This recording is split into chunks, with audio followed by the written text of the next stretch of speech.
నమస్తే, welcome to video news. ముందుగా headlines.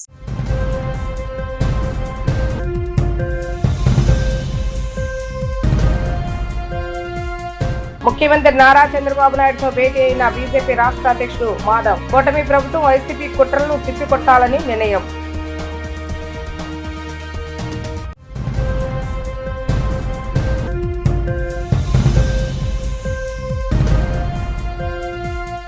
ముఖ్యమంత్రి నారా చంద్రబాబు నాయుడుకు ధన్యవాదాలు తెలిపిన ఉప ముఖ్యమంత్రి పవన్ కళ్యాణ్. పంచాయతీ వ్యవస్థ బలోపేతానికి సంపూర్ణ సహకారం అందిస్తున్న ముఖ్యమంత్రికి ప్రత్యేక కృతజ్ఞతలు తెలిపిన జనసేనాని.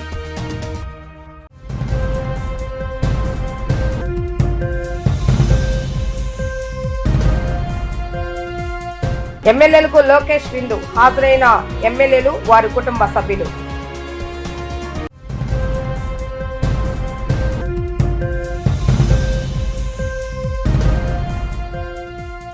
అధికారంలో ఉండి రాష్ట్రాన్ని సర్వనాశనం చేస్తారని, ఇప్పుడు మనం అన్ని విధాలా బాగు చేస్తుంటే కుట్రలు చేస్తున్నారని సీఎం చంద్రబాబు నాయుడు బీజేపీ రాష్ట్ర అధ్యక్షుడైనటువంటి మాధవ్ ఆగ్రహాన్ని వ్యక్తం చేశారు. తిరుమల లడ్డూ ప్రసాదంలో నెయ్యి కల్తీతో హిందువులు ఆగ్రహానికి గురయ్యారని అన్నారు.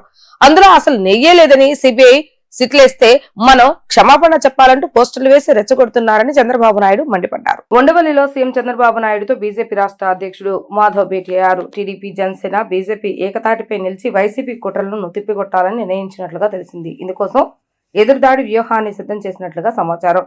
అంబటి రాంబాబు, జోగి రమేష్ తో తిట్టించేది వాళ్లే, మనం సమయమానం పట్టించి చట్టపరంగా చర్య తీసుకుంటే కులం కార్డు తీసేది వాళ్లే. ఇప్పుడు మహిళల పరువు తీసేలాగా ఫేక్ వీడియోలు సృష్టించి సోషల్ మీడియాలో వదులుతున్నారు. ఈ దుర్మార్గులకు బుద్ధి చెప్పకుంటే రాష్ట్రంలో కులమత చిచ్చులు రేపుతారు. ముగ్గురం కలిసి ఎన్నికల్లో పోటీ చేశాం. కూటమి ప్రభుత్వాన్ని ఏర్పాటు చేశాం. సైకో పార్టీ కుట్రలను ఉమ్మడిగా తిప్పికొడదామని నిర్ణయించినట్లుగా తెలిసింది. చంద్రబాబు నాయుడు ఉదయం ముఖ్యమంత్రి పవన్ కళ్యాణ్ తో జరిపిన సమావేశంలో లడ్డూ అంశంపై చర్చించారు. శాసనమండలిలో బుధవారం దీనిపై జరిగే చర్చలో వైసీపీ వాదనను తిప్పికొట్టాలని నిశ్చయించారు. రాష్ట్ర ఆర్థిక పరిస్థితి క్లిష్టంగా ఉన్నప్పటికీ గ్రామాల అభివృద్ధికి అవసరమైన నిధులు కేటాయిస్తూ పంచాయతీ వ్యవస్థ బలోపేతానికి సంపూర్ణ సహకారం అందిస్తున్నారంటూ ముఖ్యమంత్రి నారా చంద్రబాబు నాయుడుకు ఉప ముఖ్యమంత్రి పవన్ కళ్యాణ్ ప్రత్యేక కృతజ్ఞతలు తెలియజేశారు.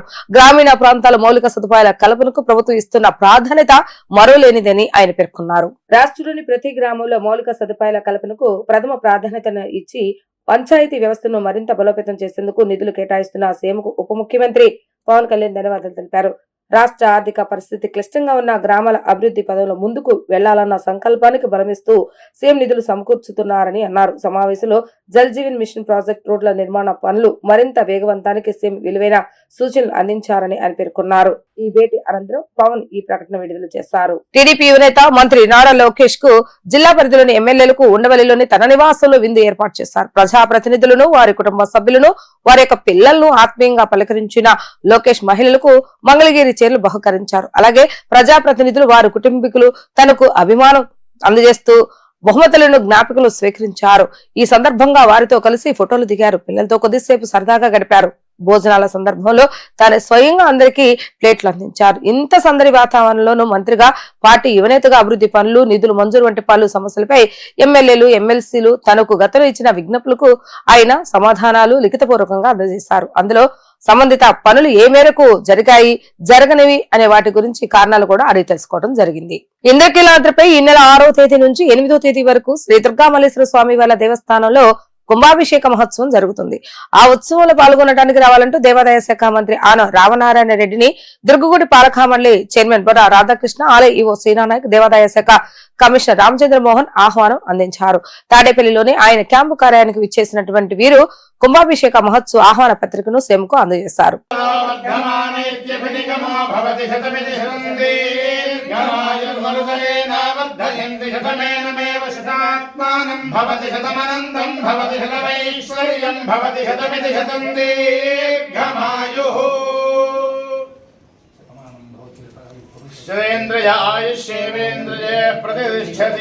ఆంధ్ర ప్రీమియర్ లీగ్ సీజన్ 5 ను ఘనంగా నిర్వహించేందుకు పటిష్టమైనటువంటి ఏర్పాట్లు చేస్తున్నట్లుగా APL general council chairman Sujay Krishna Rangarao తెలిపారు. ఆంధ్ర క్రికెట్ అసోసియేషన్ తరఫున ఏపీఎల్ ప్రభావం ఈసారి రాష్ట్ర వ్యాప్తంగా ఉండేలాగా ఏర్పాట్లు చేస్తున్నామని తెలిపారు. విజయవాడ పడమట్లోని ఆంధ్ర క్రికెట్ అసోసియేషన్ అడ్మినిస్ట్రేటివ్ కార్యాలయంలో ఏపీఎల్ ఫ్రాంచైజ్ ఓనర్స్ మీట్ ను నిర్వహించారు. ఈ సందర్భంగా సీజన్ లో పాల్గొనున్న 7 జట్ల ఓనర్స్ హాజరై ఏపీఎల్ సీజన్ 5 నిర్వహణకు తీసుకోవాల్సిన చర్యలపై సమీక్షించారు. ఏపీఎల్ ఫ్రాంచైజ్ ఓనర్స్ మీట్ అనంతరం నిర్వహించిన విలేకరుల సమావేశంలో పాల్గొన్న APL general council chairman Sujay Krishnarangarao మాట్లాడుతూ గత సీజన్ కంటే భిన్నంగా ఘనంగా ఏపీఎల్ సీజన్ 5 ఉంటుందన్నారు. సీజన్ విజయవంతానికి క్రీడాకారులు ఎంత ముఖ్యమో జట్ల యజమానులు కూడా అంతే ముఖ్యమని ఆంధ్ర క్రికెట్ అసోసియేషన్ భావిస్తుందని అన్నారు. గత సీజన్ వరకు మ్యాచ్లు విశాఖపట్నంకు మాత్రమే పరిమితం కాక ఈ సీజన్ లో విశాఖతో పాటుగా మంగళగిరి, కడప స్టేడియాల్లో సైతం మ్యాచ్లు జరుగుతాయని అన్నారు. ఈ మేరకు రాష్ట్రంలోని అన్ని ప్రాంతాల్లో ఏపీఎల్ సీజన్ 5 మ్యాచ్లు నిర్వహించేందుకు సహకరించిన ఆంధ్ర క్రికెట్ అసోసియేషన్ కు ధన్యవాదాలు తెలుపుతున్నామని అన్నారు. ఈ సీజన్ 5 లో మ్యాచ్లు జరిగేందుకు వీలుగా 35 కోట్లతో మంగళగిరి స్టేడియాన్ని తీర్చిదిద్దున్నట్లుగా వివరించారు. మ్యాచ్లు జరిగే ప్రతి స్టేడియంలోనూ వేలాది మంది కూర్చొని మ్యాచ్లను చూసేలాగా ఏర్పాట్లు జరుగుతున్నాయని అన్నారు. గత సీజన్ లో ఏపీఎల్ సాంగ్ కు విశేష ఆదరణ లభించిందని, ఏపీఎల్ అంటే ప్రతి ఒక్కరికి తెలిసే వీలు కలిగిందని అన్నారు. గ్రామీణ స్థాయిలో కూడా క్రికెట్ క్రీడాకారులకు దోహదపడేలాగా ఈ ఏడాది సీజన్ ఉండబోతుందని తెలిపారు. తద్వారా ఆంధ్రప్రదేశ్ లో క్రికెట్ బలపడటానికి ఏపీఎల్ దోహదపడుతుందని అన్నారు. క్రీడాకారులకు మేలు జరిగేలాగా క్రీడాకారులు ఆక్షన్ అమౌంట్ ను కూడా 45 లక్షల నుంచి 55 లక్షలకు పెంచడం జరిగిందని అన్నారు. గతసారి కంటే ముందుగానే ఈ దఫా సీజన్ ప్రారంభం అవుతుందని, సీజన్ 5 మ్యాచ్లు జూన్ లో ఉంటాయని అన్నారు. ఆంధ్ర క్రికెట్ అసోసియేషన్ అధ్యక్షులు ఎంపీ కేశవ్ శివనాథ్ మాట్లాడుతూ ఆంధ్ర ప్రీమియర్ లీగ్ 2026 సీజన్ ఏ విధంగా విజయవంతంగా నిర్వహించాలనే దానిపై సమావేశం జరిగిందని అన్నారు.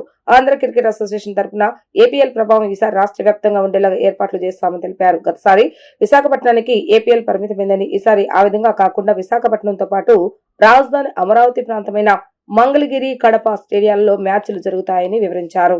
ముందుగా ఏపీఎల్ గవర్నింగ్ బాడీ విజయరంగారావు గారి ఆధ్వర్యంలో గత ఏడాది బ్రహ్మాండంగా ఏపీఎల్ నిర్వర్తించారు. అదేవిధంగా రేపు రాబోయే సీజన్లో ఏపీఎల్కి ఏ విధంగా ప్రిపేర్ అవ్వాలని ఉదయం నుంచి వారి అధ్యక్షతన అన్ని టీమ్ మేనేజ్మెంట్స్తో ఒక సమావేశం ఏర్పాటు చేయడం జరిగింది. వాళ్ళందరూ కలుపుకొని ఒక కంక్లూజన్కి వచ్చారు. కంక్లూజన్కి వచ్చిన మీటింగ్కి నేను కానీ సెక్రటరీ సానా సతీష్ గారు కూడా అటెండ్ అయ్యాం. వారి సూచనలన్నింటినీ స్వీకరించి పలు మార్పులు ఈ సీజన్లో చేయబోతున్నాం. ముందుగా ఆంధ్ర క్రికెట్ అసోసియేషన్ తరఫున ఏపీఎల్ని ఆంధ్రప్రదేశ్ మొత్తం మీద వ్యాపించే విధంగా ప్రతి గ్రామీణ క్రీడాకారుడికి అవకాశం ఇచ్చే విధంగా కృషి చేస్తామని మీకు గతంలోనే చెప్పడం జరిగింది. అందులో భాగంగా మనం విజయవాడ అమరావతిలో ఉన్న మంగళగిరి స్టేడియంని గత 45 రోజుల్లో ఏ విధంగా విశాఖపట్నం స్టేడియాన్ని అభివృద్ధి చేశామో రాబోయే 2 నెలల సమయంలో మంగళగిరి స్టేడియంను అందుబాటులో తీసుకొస్తున్నాం.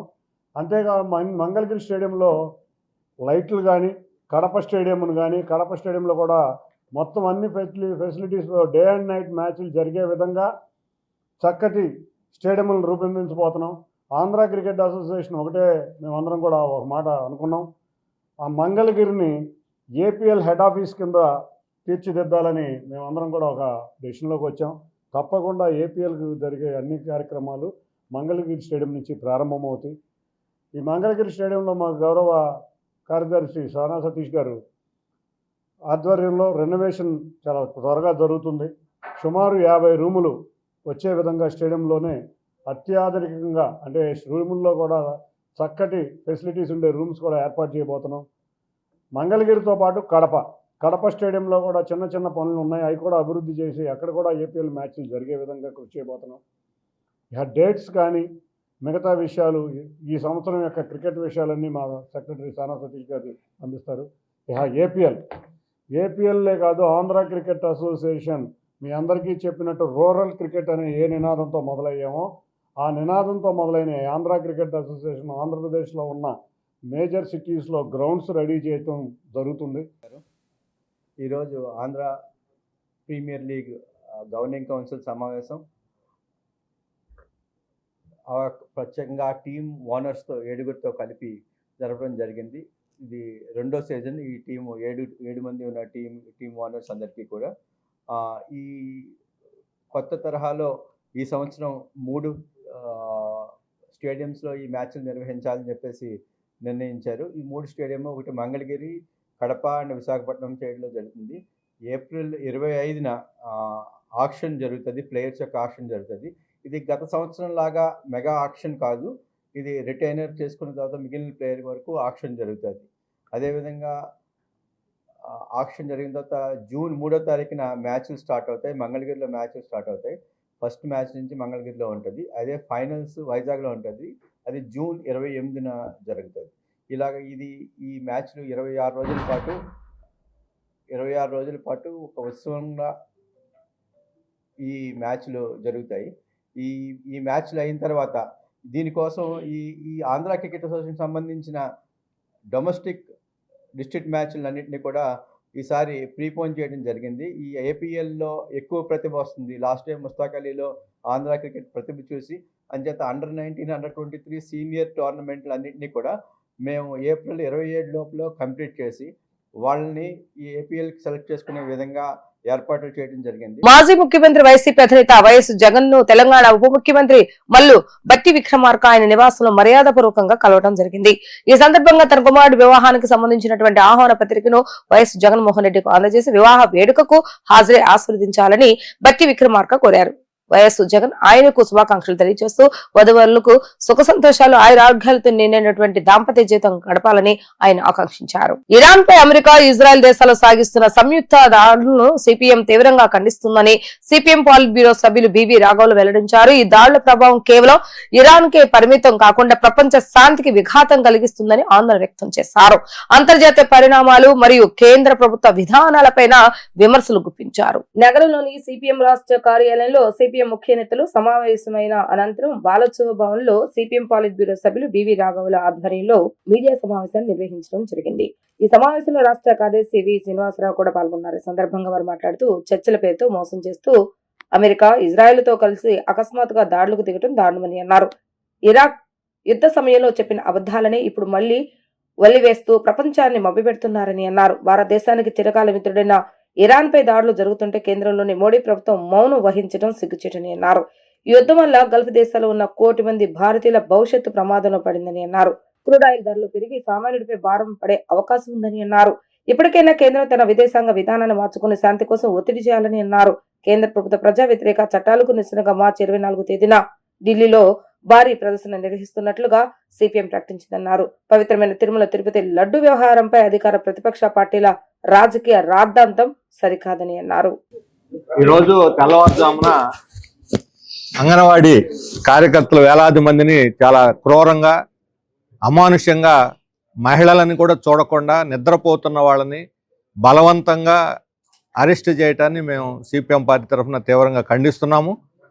వాళ్ళు నిన్న ఈరోజు శాంతియుతంగా వేతనాల పెంపు చేయాలనే డిమాండ్ కోసం ధర్నా చేస్తున్నారు. శాంతియుతంగా ధర్నా చేస్తున్న వాళ్ళని తెల్లవారుజామున, అది మగ పోలీసులు ఇష్టానుసారం ఆడవాళ్ళ పట్ల వ్యవహరించడం, వాళ్ళని తీసుకెళ్లి వ్యాన్లు ఎక్కించి ఎక్కడికెక్కడో రాష్ట్రం అంతా తిప్పడం, అనేక జిల్లాల పాటు తిప్పటం, ఈ రకమైనటువంటి దుర్మార్గం వ్యవహరించింది తెలుగుదేశం కూటమి ప్రభుత్వం. గతంలో వైసీపీ అధికారంలో ఉన్నప్పుడు మేము వస్తే మరుక్షణం, ఎన్నికల్లో గెలిచిన మరుక్షణం మేము మీకు వేతనాలు పెంచి న్యాయం చేస్తామని చంద్రబాబు నాయుడు గారే స్వయంగా చెప్పారు. ఈరోజు కనీసం పిలిచి చర్చలు జరపడానికి కూడా సిద్ధంగా లేదు. అర్ధరాత్రి పూట వచ్చి సమ్మె విరమించండి, చర్చిస్తామని చెప్పి వెళ్ళిపోయారట. కాసేపట్లో పోలీసులు వచ్చి వాళ్ళ మీద పడి అరెస్టులు చేసి వెళ్ళారు. వేతనాలు పెంచాలనే డిమాండ్ మీద వాళ్ళు చేస్తున్నటువంటి సమాధానం చెప్పకుండా ఈ రకంగా దౌర్జన్యంగా వాళ్ళని అరెస్ట్ చేసి ఎక్కడెక్కడో పెట్టేసి కకావికలు చేయటం, వాళ్ళని బెదిరించడం. ఈ ధర్నాకు ముందే బెదిరించారు. వాళ్ళు డ్యూటీలు అధికారులు అందరినీ కూడా వాళ్ళ మీద ప్రయోగించారు. ఇంత నిర్బంధం గత ప్రభుత్వంలో కూడా 42 రోజుల సమ్మె సందర్భంలో ఇట్లాగే అర్ధరాత్రి పూట చల్లాచెదురు చేసి నిర్బంధిస్తే ఆ రోజు తెలుగుదేశం దాన్ని ఖండించింది, చాలా తీవ్రమైన సమస్యగా చెప్పింది. ఇంత అమానుషం అని. అదే అమానుషం, అదే క్రూరత్వాన్ని ఈ ప్రభుత్వం ప్రదర్శించింది. ఏమిటి తేడా? మీరు మాది ప్రజాస్వామ్య ప్రభుత్వం, ప్రజాస్వామ్యం వ్యవహరిస్తా అన్నవాళ్ళు ఇదే పద్ధతి. మీరు ఇచ్చిన వాగ్దానాన్ని అమలు చేయాలని వాళ్ళు కోరితే ఇదేనా మహిళలకు మీరు న్యాయం చేసేటువంటి పద్ధతి అని నేను చంద్రబాబు నాయుడు గారిని అడుగుతున్నాను.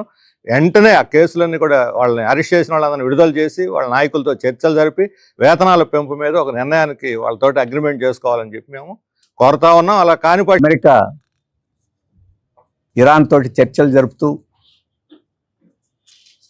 పరిష్కారానికి పూనుకుంటున్నామని ఒక వైపున చెప్తూ 2 రోజులు వరకు చర్చల్లో కొనసాగుతూ అకస్మాత్తుగా ఈరోజు ఇజ్రాయెల్తో కలిసి ఇరాన్ మీద దాడి చేసింది. ఆ దేశం యొక్క అగ్రనాయకులను కూడా హతం చేశామని చెప్పేసి ప్రకటించింది. భీకరంగా ఇప్పటికీ దాడులు సాగుతున్నాయి.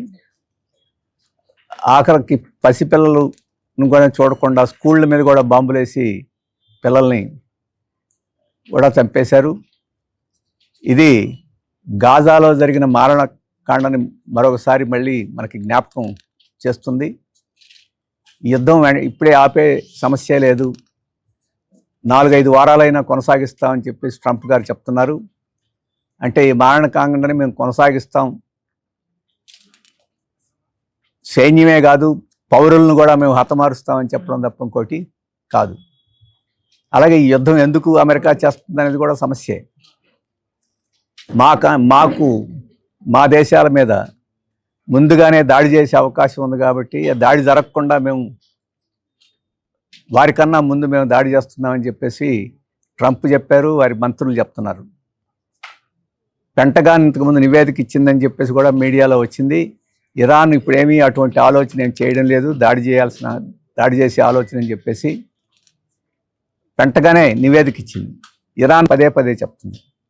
గతంలో ఇరాక్లో అణ్వాయుధాలు ఉన్నాయి, రసాయనిక ఆయుధాలు ఉన్నాయని చెప్పేసి అబద్ధాలు చెప్పి ఇరాక్ మీద అమెరికా ఎలా దాడి చేసిందో, ఈరోజు అబద్ధాలు చెప్పి ప్రపంచాన్ని మభ్యపెట్టి తమ యొక్క యుద్ధ కాండని సమర్థించుకునే దానికి ప్రయత్నం చేస్తుంది. వైసీపీ తెలుగుదేశం పార్టీలు ముస్లింలను మోసం చేశాయని ఏపీసీసీ అధ్యక్షురాలు వైఎస్ షర్మిలారెడ్డి ఆగ్రహం వ్యక్తం చేశారు. ముస్లింల హక్కుల కోసం ఎంతటి పోరాటానికైనా సిద్ధమని ఆమె ప్రకటించారు. ఆంధ్రరత్న భవన్ లో ఏపీసీసీ వర్కింగ్ ప్రెసిడెంట్ మస్తాన్ వలి ఆధ్వర్యంలో ఇఫ్తార్ విందును ఏర్పాటు చేయడం జరిగింది. ఈ కార్యక్రమానికి ఆమె ముఖ్య అతిథిగా హాజరైన ఆమె మాట్లాడుతూ ముస్లిం సోదరులకు రంజాన్ శుభాకాంక్షలు తెలిపారు. ఈ పవిత్ర మాసంలో ముస్లింల ప్రార్థన ఫలించాలని, అల్లా దయ రాష్ట్రంపై ఉండాలని ఆమె ఆకాంక్షించారు. వార్తలు ముగించే ముందు హెడ్లైన్స్ మరొకసారి.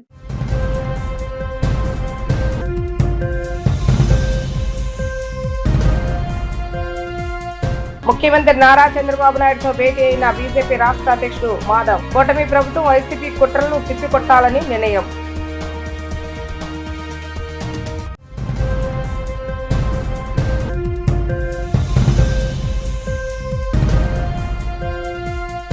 ముఖ్యమంత్రి నారా చంద్రబాబు నాయుడుకు ధన్యవాదాలు తెలిపిన ఉప ముఖ్యమంత్రి పవన్ కళ్యాణ్. పంచాయతీ వ్యవస్థ బలోపేతానికి సంపూర్ణ సహకారం అందిస్తున్న ముఖ్యమంత్రికి ప్రత్యేక కృతజ్ఞతలు తెలిపిన జనసేనాని.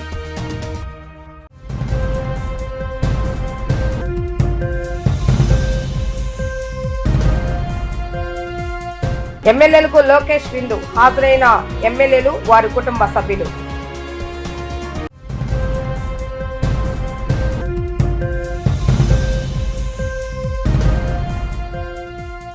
ఇవి ఈ రోజు వార్తా విశేషాలు. మరలా తిరిగి ప్రసారమయ్యే వార్తలు మళ్ళీ కలుద్దాం. అంతవరకు సెలవు. నమస్కారం.